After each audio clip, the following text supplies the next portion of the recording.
Dalam Bapa dan Putra dan Roh Kudus. Amin. Bapa di surga, kami mengucap syukur akan kemartiran Santo Justinus, Bapak Gereja yang sangat bersemangat memberikan fondasi akan iman kita akan Yesus Kristus dan akan Gereja Katolik.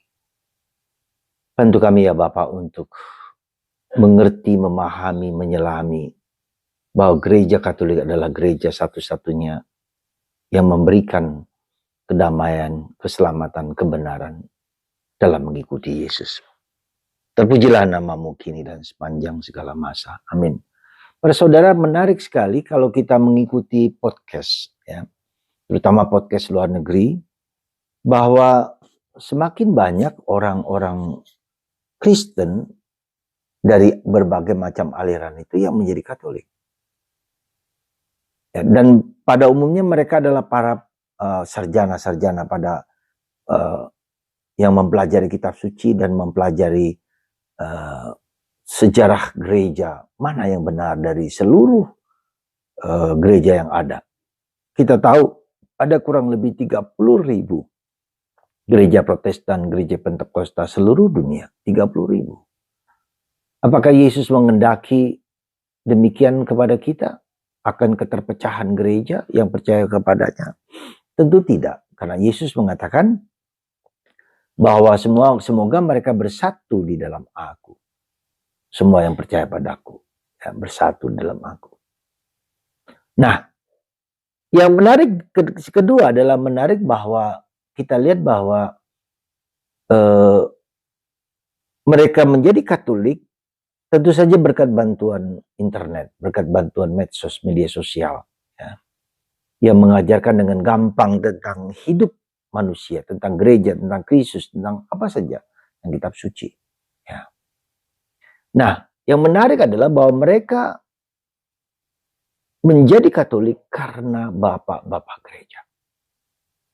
Bagaimana mungkin bapak gereja ini menjadi daya tarik mereka? Karena bapak gereja ini adalah murid-murid dari para rasul. Kita tahu setelah Rasul Yohanes selesai 150, maka mereka yang punya murid-murid inilah yang melanjutkan, ya, tugas pewartaan. Dan sebagian mereka menjadi penulis seperti Markus. Itu adalah keponakan dari Barnabas. Markus juga adalah murid dari Petrus dan Paulus. Ya, Lukas juga adalah murid dari para rasul. Dan mereka menuliskan, kalau Yohanes jelas dan Matius adalah murid Yesus. Yang rasul yang melihat bagaimana Yesus mengajarkan, tetapi dua murid yang ini yang tidak. Ya. Kemudian kita lihat Paulus misalnya, yang mengalami perjumpaan dengan Yesus sendiri, di mana Yesus menampakkan diri kepadanya secara pribadi dan sungguh luar biasa. Ya.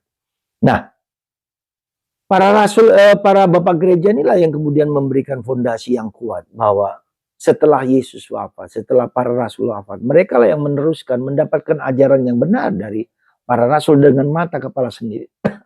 Dan itu menunjukkan seperti Santo Justinus ini mengatakan, kalau kami dibuang ke moncong singa, dibunuh, dipenggal, dihina, diejek, kami akan semakin kuat. Dan tak akan pernah meninggalkan agama kami, karena itu yang paling benar. Dan kita ketahui pada awal gereja itu banyak sekali aliran-aliran sesat. Jadi Anda bayangkan bagaimana mereka memiliki imajinasi sendiri yang mereka kembangkan dari apa yang mereka ketahui, mungkin sedikit, tapi itu menimbulkan ajaran yang sesat, ya. Seperti Arianisme, ya. Seperti Nestorian. Seolah-olah Yesus itu hanya seolah-olah Allah, bukan Allah sebetulnya. Atau seperti Arianisme bahwa Yesus bukan Allah, hanya manusia. Kalau tadi Nestorian mengajarkan tentang sesuatu, ya, yang tidak benar. Dan inilah para rasul yang sungguh-sungguh yang mendapatkan pengetahuan, pengalaman dari para rasul yang melihat Yesus sendiri. Dan siapa yang kemudian memimpin itu adalah Petrus. Rasul dan murid kesayangan Yesus, yang dekat dengan Yesus, yang melihat dengan Yesus, yang mengalami Yesus, dan berjumpa dengan Yesus ketika Yesus menampakkan diri kepada mereka. Jadi saudaraku, manakah yang disebut gereja mula-mula?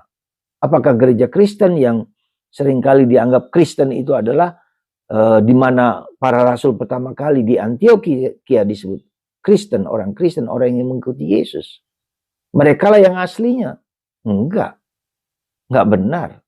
Bahkan agama Kristen yang dulu yang pertama kali menyebut diri Kristen itu juga ada banyak aliran yang tidak selalu benar.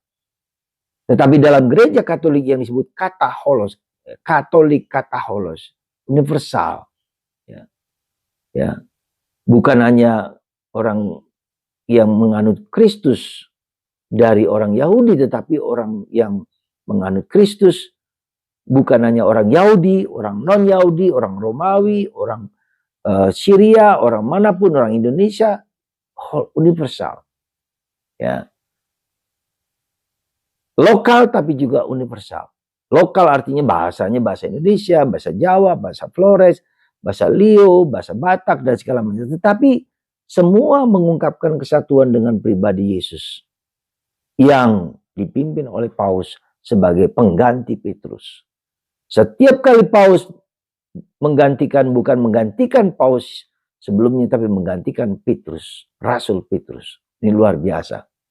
Jadi para saudaraku terkasih, kita sebagai orang Katolik, ya tentu saja bangga dan bersyukur bahwa gereja mula-mula, ada gereja yang sesungguhnya itu adalah gereja Katolik. Percayalah, ya, di dalam gereja Katolik dengan segala macam anugerah rahmat yang diberikan lewat sakramen-sakramen, lewat kegiatan-kegiatan rohani.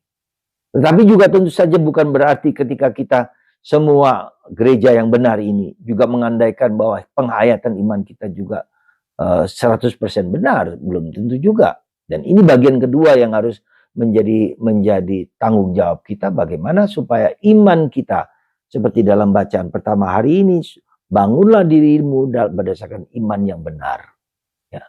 Kita harus berjuang, berusaha mengenal Kristus di dalam gereja Katolik, mengenal Kristus di dalam kitab suci, mengenal Kristus dan ajarannya, dan gereja inilah yang menjadi sumber rahmat. Lalu orang mengatakan, yes Yesus, no church. Itu juga salah. Karena Yesus sudah kembali kepada Bapa, membutuhkan institusi yang benar, yang sesungguhnya, dengan segala kekurangan dan keterbatasannya. Ya, karena di situ adalah gereja kudus, Katolik, Apostolik, dan satu. Ya, ini penting.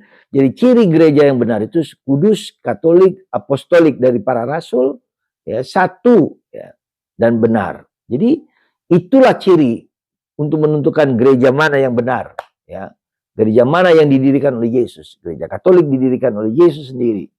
Ya, di atas gereja, di atas batu karang ini akan kudirikan gerejaku. Kata-kata yang diberikan kepada Petrus. Ya, tidak ada satu kuasa manapun, bahkan dari neraka pun yang menghancurkan gereja. Coba lihat dalam perjalanan sejarah gereja Katolik jatuh dan bangun, bahkan hampir hancur lebur. Tetapi karena ada Roh Kudus, maka tidak akan hancur. Dan orang menduga ketika sekarang ini juga gereja Katolik akan hancur. Di Eropa sudah tidak percaya lagi pada gereja. Jangan lupa kebangkitan gereja di tahun lalu ada 30 ribuan orang yang kembali menjadi Katolik, yang percaya, banyak orang dibaptis lagi. Jadi gereja Katolik tidak akan hancur, ya, karena Roh Kudus dan janji Yesus di atas batu karang ini akan kudirikan, di atas fondasi Petrus akan kudirikan gerejaku. Seandainya pun gereja Katolik pemimpin-pemimpinnya, para pejabatnya saling bertengkar, saling konflik satu sama lain, seperti dikatakan dalam rahasia ketiga dari penampakan Bunda Maria ke Fatima, akan saling menuduh, saling bertengkar, saling konflik dan seterusnya. Tak akan hapus. Karena gereja Katolik tidak berdasarkan pada manusia, tapi pada janji Yesus. Janji Yesus akan abadi dan akan mendampingi gereja ini sampai kehidupan kekal. Percayalah, Anda dan saya, mari kita baharui hidup kita sendiri sebagai anggota gereja dengan sungguh-sungguh.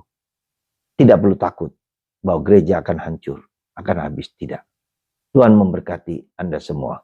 Karena kita semua berjuang di dalam jalan yang benar. Gereja yang didirikan oleh Yesus. Tuhan memberkati Anda, Bapa, Putra, dan Roh Kudus. Amin.